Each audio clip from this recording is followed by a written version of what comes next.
On a hillside above a farming village, a 12-year-old boy built a mound of broken clay pots. Children laughed. Elders called it garbage. His uncle said it was an embarrassment. Arif said nothing, just stacked more. Then the monsoon came, sweeping away houses and seedlings. But behind that mound, the family's field stayed intact, green, while everything else was mud. What did a silent boy see in a pile of trash that an entire village could? The village ran on the monsoon. Without it, crops died. But when the rains came too hard, they washed everything away. Arif was a 12-year-old who spoke to almost no one. He spent an entire year watching where the water carved gullies through his grandmother's bean plot, listening to her stories about an old way of slowing the flood with terracotta that everyone else had long forgotten. And then he decided to build it. Arif was not the kind of boy anyone expected to change the fate of a village. He was small for 12, quiet to the point of invisibility, the sort of child who could sit on the edge of his grandmother's bean plot for 2 hours watching rainwater carve miniature canyons through the soil and say nothing at all. His mother had passed when he was 6. His father worked a patch of land farther down the hill, coaxing rice from mud, and had little time for questions. So Arif spent most of his days with his grandmother, Seima, who was 74, nearly blind in one eye, and possessed of a memory that reached back before the roads came, before the cement houses, back to a time when the village solved its problems with nothing more than clay and patience. Seima's bean plot was an inheritance of sorts, a narrow strip of terraced soil that clung to the hillside just above the main family field. Every year when the monsoon arrived, runoff from the bare slope above would slice through the plot like a knife, carrying topsoil downhill in muddy streaks and leaving the beans gasping in shallow roots. 2 years earlier, a storm so violent the elders still measured time by it sent a wall of water tearing through the lower village, washing out 3 houses and drowning half the winter grain stores. The village rebuilt, as villages do, and nobody changed anything. The rains would come, the soil would wash, the weak would suffer, and the strong would endure. That was the order of things. Arif asked Seima one evening, squatting beside her while she sorted dried lentils, why nobody built something to stop the water. The old woman laughed without looking up. They used to, she said. Before your father was born, the farmers would bury clay pots along the slope, mouths open, stacked in lines like a honeycomb laid on its side. When the rain came, the pots drank the water and let it seep out slowly, sideways instead of all at once. She tapped a cracked terracotta vessel beside the door. But clay breaks, child, and broken things are thrown away. We forgot. That sentence lodged itself in Arif's skull like a thorn. He began walking the village dump after school, a wasteland of shattered pottery down by the dry creek bed where generations of broken water jars, cook pots, and storage urns lay discarded in rust-colored heaps. He filled an old rice sack with shards, dragging it uphill each evening before sunset. At first, the village children thought it was a game. Then he started stacking. He selected pieces with care, flat shards for the base, curved ones to lock against the slope, red clay soil from his grandmother's own garden to pack the gaps. Over weeks, the mound rose waist-high, a curving wall of broken pottery that followed the contour of the hill like a question nobody had asked. The mockery began gently and then hardened. Old Farid, the village headman, stood at the bottom of the path one morning, leaning on his walking stick, and pronounced it an eyesore. Children started calling it Arif's rubbish pile, shouting the name as they passed on their way to the river. His uncle Rashid, his father's younger brother, told him at dinner one night that he was shamming the family, burying the hillside in filth while the rest of them prepared for planting. Arif's father said nothing, which was worse. Seima watched from her doorway and did not interfere. She had lived long enough to know that some lessons can only be learned by finishing what you started. Arif kept stacking. He worked before school when the morning mist still clung to the hill, and after the last call to prayer when the light went thin and blue. He pressed shards together until his fingertips cracked and bled. He packed red soil into every seam. He never explained, never defended, never once answered the jeers that rolled up the slope. The mound grew longer, an ungainly curve maybe 40 feet across, and still nobody understood what it was for. Because the secret of a broken clay pot is that it is not finished. Porous, hungry, dry, a fired clay shard will drink water like a throat that has forgotten how to close.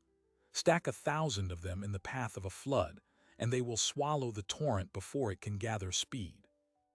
The village placed its faith in the monsoon that year with the usual mixture of prayer and anxiety. The elders checked the sky. The farmers turned the soil. The children were told to stay close once the clouds thickened. On the hillside, Arif's mound sat silent and absurd, a monument to stubbornness, waiting for something nobody else could see. And then the clouds broke, not gently, not in stages, but all at once, with a roar that flattened the grass and sent the village scrambling for cover. The water was coming, and everyone who had laughed was about to learn what a pile of broken things could do. When the monsoon finally arrived, it did not come gently. The sky forgot the sun. For 3 days, rain fell as if the world had been tilted on its side, and every drop was aimed at that village. Men waded through knee-deep water in the lower fields. Women carried children on their shoulders. Mud the color of rust poured through fence lines, swallowing seedlings whole. By the second night, 3 properties in the lower village had lost everything. Their walls crumbled. Their grain stores turned to slurry. Their animals drowned in pens the water found before anyone could open the gates. But up on Arif's slope, something else was happening. The mound of broken pots drank. It drank like a living thing. Each shard, fired once and then discarded, had become a vessel again. The water hit the curved wall and did not crash through. It slowed, spread sideways, seeped into the porous clay, and then bled gently into the soil over hours instead of seconds. Behind that waist-high barricade the earth held. The beans stood. Arif's grandmother stood at her doorway, the rain streaming off her shawl, and she did not weep. But she did not need to. The field told the story. When the clouds broke on the 4th morning, the village emerged blinking into ruin. Men stood ankle-deep in wreckage, staring at what the water had taken. Then someone looked up at the hillside. Arif's field was green, not waterlogged, not stripped, not buried, green. The mound curved against the slope like a sleeping spine, and behind it the soil looked untouched. The silence that followed was louder than any mockery. Within hours, people began climbing the hill, not to jeer, to look. Old Farid came first, walking stick sinking into the mud, and he circled the mound 4 times without speaking. He pressed his palm against the packed clay. He knelt and dug a finger into the soil behind it, dry enough to crumble. He looked at Arif, who was sitting on a rock nearby, and asked a question the village would repeat for weeks. "How did you know this would work?" Arif shrugged. "The pots remembered," he said. "I just stacked them." That answer was not enough for the crowd that gathered by midday. They wanted measurements, explanations, a system they could copy. Arif, still quiet, began showing them. He walked along the mound, pointing out how the shards locked together, how the red soil filled the gaps, how the curve followed the hill's natural contour to slow the water without blocking it. He spoke rarely, but when he did, his words were precise. He had spent a year watching water move, and he could describe its mind. But one mound, he told them, was not enough. The hill was wide, and the next storm would find a way around it. He needed more pottery. He needed to extend the line. The farmers nodded. They promised to bring their broken pots. For the first time, people saw value in what they had always thrown away. And then the trouble began, not from the weather, from his own family. Arif's uncle Rashid had spent the flood days shoring up his own lower field with sandbags and prayers. When the water receded, his crop was half ruined, but an odd thing had happened. The diverted runoff from Arif's mound had flowed sideways, exactly as designed, but it had followed a new channel that cut through the corner of Rashid's land. Arif, in his urgency to protect his grandmother's plot, had not accounted for where the excess water would go. Rashid stormed up the hill that evening, mud still caked on his shins, and accused his nephew of flooding his field deliberately. He called the mound a dangerous contraption. He called Arif a fool who had gotten lucky once and would now destroy everyone else's land. The crowd that had praised Arif hours earlier fell silent. Some nodded. Doubt is a fast contagion. Old Farid, who had been ready to commission a village-wide effort, hesitated. He told Arif that before anyone built more mounds, they needed to be certain the water would not simply be pushed onto a neighbor. Arif said nothing. He walked back to his grandmother's house and sat in the dark. He had built something that worked, and then he had broken something else. He had not understood enough. Seima found him there, staring at the wall. She sat beside him and spoke without turning on the lamp. Her voice was a dry rustle, the sound of a page being turned that had not been opened in a long time. She told him that her own father, when he built the old honeycomb lines, had spent 2 years mapping the water's path before he set a single pot. He dug small test channels every storm, watching where the flow concentrated, marking the ground with stakes and string until he could draw the slope in his sleep. The system was never one mound, child, she said. It was a threaded net across the whole hillside. Each pot line caught what the one above it let go. The water was never blocked, only guided. You built a finger, and a finger cannot hold a flood. Arif listened. The next morning, he did not go to school. He walked the slope from top to bottom in the thin drizzle, barefoot, nodding every gully the recent storm had carved. He traced the path of his mound's overflow and saw exactly where it had sliced into his uncle's corner. He saw the natural depression he had missed, a subtle fold in the hill that could carry water safely if he angled the next section correctly. He realized he had been trying to stop the water when the old way had always been to spread it. A mound, he understood now, was not a wall. It was a hand pressing the flood sideways until it became 1,000 small drinks for a thirsty field. That afternoon, he went to the village dump alone. He needed more pots, and for the first time, he was not the only one digging. A boy from the lower fields, whose family had lost half their crop, showed up with a sack. Then a girl who had once shouted rubbish pile from the path arrived carrying 2 broken water jars. By sunset, a small crowd had gathered at the dump, sorting shards, stacking them by size, treating fragments of someone's failed cooking pot like pieces of a puzzle that might save them all. Old Farid watched from the road. He did not help, but he did not stop them either. He told Rashid, who was demanding the mound be dismantled, that they would wait. One more storm, he said. Let the boy prove whether his grandmother's ghost or his own stubbornness is doing the building. The forecast called for rain in 5 days, heavier than the last. Arif had a plan now, and more hands than he had ever imagined. But a storm does not wait for a boy to finish drawing his lines. If you like stories about people who see a solution where everyone else sees just broken pieces, hit subscribe before we continue. Because what happened in those 5 days would either bind this village together or tear it apart for good. 5 days. That was all the forecast gave them, and half the village still believed they were burying their hillside in garbage. Rashid had not stopped talking. He went door to door, voice low and hard, telling anyone who would listen that his nephew's folly had already flooded his field once, and would do worse in a storm the forecasters were calling a year's worth of rain in a single night. Some families who had promised their broken pottery quietly stacked it back beside their kitchens. Others told their children to stay away from the dump. The doubt that had simmered since the first year now curdled into something sharper. Arif had become, in the eyes of too many, not a quiet boy who had saved a bean plot, but an accident waiting to flood the whole lower village. Arif said nothing. He had stopped speaking to anyone except his grandmother and the handful of children who still showed up at the dump each morning. He worked with a steadiness that looked, from a distance, like indifference. It was not indifference. He had drawn the slope in his mind so completely that he could see the water flowing before a single cloud had gathered. He knew where the gullies would form. He knew where the old buried clay lines, the ones his great-grandfather had laid down decades before anyone alive could remember, still whispered beneath the soil. And he had found something else, something his grandmother had mentioned only once and never again. On the 3rd morning, while digging a test trench below the original mound, his spade struck something hard. Not a rock. The curved lip of a pot, whole and unbroken, buried almost 2 feet deep. Then another. Then a smooth line of them stacked on their sides in an angled row packed with dark earth that crumbled to powder when touched. They were the old honeycombs. Same as father's work. Still there. Still holding the hill together after half a century of neglect. Arif knelt in the mud and stared at them. He understood in that moment that he had not been inventing something new. He had been rediscovering a thread that the village had long since cut. The pots were not garbage. They never had been.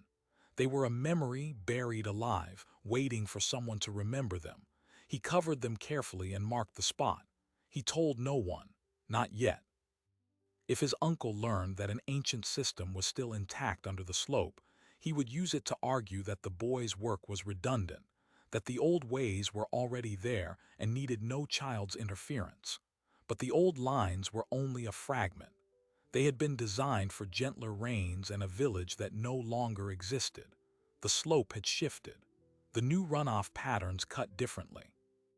The old honeycombs alone would not be enough, but together with Arif's extending wall, they could form the threaded net his grandmother had described, a whole hillside working as one skin. On the fourth day, the sky darkened before noon. The forecast had been wrong. The storm was coming early. Panic rippled through the village. Farmers scrambled to dig emergency channels. Rashid, standing at the edge of his field, watched the clouds with something that looked like grim satisfaction. Arif had not finished the extension. 2 more days of work sat between him and a complete line. He had maybe 12 hours. The children who had stayed loyal looked at him with wide, frightened eyes. He told them to go home. Then he walked up the slope alone, with a sack of shards over his shoulder, and began stacking in the thin light of an afternoon that already tasted like rain. What happened next is still told in the village as a kind of parable. Not every version is true, but the heart of it is. Arif worked for 7 hours straight, moving along the new contour line, pressing shards into the trench he had dug, packing red clay with hands that had gone beyond pain. The wind rose. The first drops fell fat and heavy just after sunset. He was not finished. He was not even close. The gap in the line was nearly 30 feet wide, and beyond it lay his uncle's field, dry and vulnerable. Arif looked at the gap, then at the sky, then at the dump below where the rest of the pottery waited. He could not carry it all in time. He would have to choose: close the gap and protect his uncle's land, abandoning his grandmother's house to whatever the storm would do, or run uphill to her and hope the unfinished wall held long enough for him to come back. He ran uphill. The rain hit in full force an hour after dark. It came like a curtain of water so dense you could not see 3 feet ahead. The mound drank, but the gap drank nothing. Water poured through the opening and gathered speed, carving a new channel directly toward Rashid's lower field.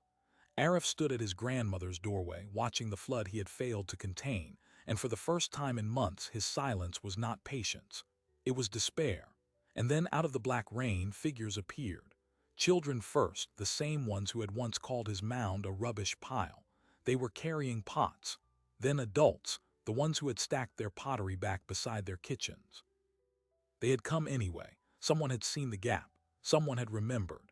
In the chaos of the storm, with floodwater rising around their ankles, a dozen villagers stacked broken pots in the dark, guided by nothing but the feel of packed clay and the shouted directions of a 12-year-old boy whose voice they had never bothered to hear until now. Rashid watched from his field's edge. He did not pick up a shard, but he did not stop them either. The gap closed just before midnight. The wall became a net. The water, wild and furious, met the clay and was broken into 100 small, slow seeps. The honeycombs below the surface, the ancient ones same as father had buried, woke and drank. The slope became a sponge. The village, for the first time in living memory, did not wash away. By dawn, the rain had stopped and the lower field stood in water but not ruin, mud but not collapse. Rashid's land was wet but whole. The village took stock of itself in the gray light, and the truth settled over them like a quiet weight. They had been saved not by a miracle, nor by a government program, nor by the charity of distant strangers. They had been saved by a pile of garbage that a silent boy had refused to stop building. And Arif, standing beside his grandmother as the sun broke through the clouds, finally spoke to the crowd that had gathered at the top of the slope. He did not speak of triumph. He spoke of what he had found buried in the trench. The old honeycombs, he told them, were still alive under half the hillside. They had been there for decades, doing their work in secret, holding the ground while the village forgot them. The problem had never been a lack of solutions. The problem was a memory too short to remember who they had once been. The village elders looked at the ground, and for a long moment, no one spoke. Then old Farid, the headman who had once called the mound an eyesore, did something no one expected. He bowed his head to the boy and said, loud enough for everyone to hear, that the village owed him more than gratitude. It owed him an apology, and then he asked Arif to teach them. Old Farid's request was not ceremonial.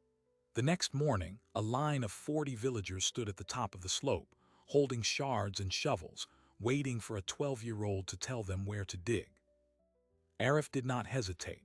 He pointed to the contour lines he had scratched into the earth, the shallow test trenches he had dug during those months of silent work before anyone believed him. He could name every gully the storm had ever carved. He could trace the slope with his eyes closed. For the first time, the village listened, not with pity or tolerance, but with the kind of attention people give to a map when they are lost and someone has finally shown them north. Over the following weeks, the mound grew from a single curved wall into a threaded net that spanned the entire hillside. Each section caught what the one above it let go. The water no longer fell in a destructive sheet. It was received, divided, slowed, and spread so gently that by the time it reached the lower fields, it arrived as a drink, not a flood. The ancient honeycombs Arif had uncovered were cleaned and restored, their half-century slumber ended. Old Farid declared them a village inheritance, and the elders finally admitted what Seima had been saying for years. Their ancestors had known exactly how to live with the monsoon. They had simply forgotten. The change in the village was visible within a single planting season. Fields that had lost their topsoil every year held firm. Seedlings that would have washed out in the first hard rain rooted and grew. Farmers who had once spent the monsoon in fear spent it instead in watchful calm, walking the mound lines after heavy rains, clearing debris, nodding where a section needed reinforcement. The slope became a shared resource, tended collectively because the water did not respect property lines. It had taken a 12-year-old stubbornness to teach them what the water had been trying to say all along. No field is an island. Rashid did not apologize, not in words. But something shifted in him the morning he found his nephew kneeling in the mud, showing a group of younger children how to lock shards together so tightly that water could not find a seam. For months, Rashid had called the mound an embarrassment and a danger. Now he crouched beside Arif, picked up a broken cook pot and asked, without meeting the boy's eyes, how he should angle it. That was his apology. The village noticed. Everyone notices when a proud man bends, even a little. Word spread beyond the village. A regional agricultural officer, a woman named Nadira, heard rumors of a hillside that had not washed out during the heaviest monsoon in a decade. She drove up a road that barely deserved the name, expecting to find a government project or an NGO installation. What she found instead was a boy, a grandmother, and a hillside stitched together with garbage. She walked the mound lines for 2 hours, taking photographs and notes, and by the time she left, she had already contacted her superiors. Within 6 months, the village had received a small grant, not to buy cement or modern drainage pipes, but to train other villages in the same technique. Arif's method, born of broken pots and a grandmother's half-forgot stories, was being written into official documents as low-cost erosion control. Arif himself remained unchanged in the ways that mattered. He still spoke little. He still walked the slope barefoot after every rain, watching the water's behavior with a focus that never dulled. But the silence around him had changed. It was no longer the silence of exclusion. It was the silence of a listener. When the village children now walked past the dump, they did not shout "rubbish pile." They looked for shards. They knew because Arif had shown them that a broken pot was not the end of a vessel's life. It was the beginning of its work. The surprising detail that no one outside the village really grasped was this: Arif had not been the first to try. Seima, decades earlier, had attempted to restore the honeycombs with her own hands after a particularly brutal flood. She had dug, stacked, and pleaded with the elders, but no one listened to a woman with one failing eye and no sons to speak for her. She had been ignored, and the memory of that failure had lived inside her like a splinter. When Arif began his work, she said nothing about her own attempt. She wanted him to succeed without the weight of her disappointment. It was only after the grant arrived that she told him the truth, standing in the same bean plot he had saved, and Arif, for the first time anyone could remember, wept, not for himself. For the years she had carried the knowledge alone, waiting for someone else to see what she had seen. That knowledge now lives in the village openly. The mound is no longer called Arif's project. It is called the people's net, a living structure that generations will tend and extend. Every year after the monsoon recedes, the villagers walk the lines together, replacing broken shards, adding new sections, teaching their children how to pack red clay into the gaps. The dump, once a place of final discards, has become the most valuable ground on the hillside, because everything broken in that village now has a purpose. The pots remember, and so do the people. If this story reminded you that sometimes the quietest voice in the room is the one that can save you, take a moment to subscribe. The world is full of discarded things waiting to be seen, but not every discarded thing gets seen. For every Arif, there are a dozen Samas, people who understood the solution long before anyone was willing to listen, who carried the knowledge in silence, waiting for a moment that never came. Sama waited 30 years. She watched the monsoon strip the hillside season after season, knowing the honeycombs were still buried there, knowing the pots still remembered, and she said nothing because the village had taught her that her voice did not carry. That is the quieter tragedy underneath this story. It is not that the solution was lost. It was never lost. It was ignored. We tell ourselves that innovation looks like something new, a gadget, a grant, a genius from far away. But sometimes it looks like a 12-year-old boy stacking garbage in the rain. Sometimes it looks like a grandmother who already tried and failed, and who then decided her only job was to tell stories until someone else finally heard them. The monsoon will come again, to that village and to 1,000 villages like it. It will come in different forms: floods, droughts, systems that break and leave the vulnerable to clean up the wreckage. The question this story leaves behind is not whether the solution exists. The question is whether we are paying attention to the people who have been holding it all along. There is a hillside in that village now that does not wash away. It is covered in broken pots and green growing things, and if you walk it after a heavy rain, you can hear the water seeping through the clay, slow and steady, like a conversation that has finally been allowed to finish. That is what this whole story was about. Not pottery. Listening. Listening to the water, listening to the old woman with one eye, listening to the child who spoke so rarely that people assumed he had nothing to say. Value does not shout. It waits. If this story reminded you to look twice at what you have already thrown away, a person, an idea, a pile of broken things you assumed had no worth, take that with you. Hit subscribe to stay with us for more stories about people who saw what everyone else missed. Share this with someone who needs the reminder. And tell us in the comments, what is something you once dismissed that turned out to matter more than you knew? We read every one. See you in the next story.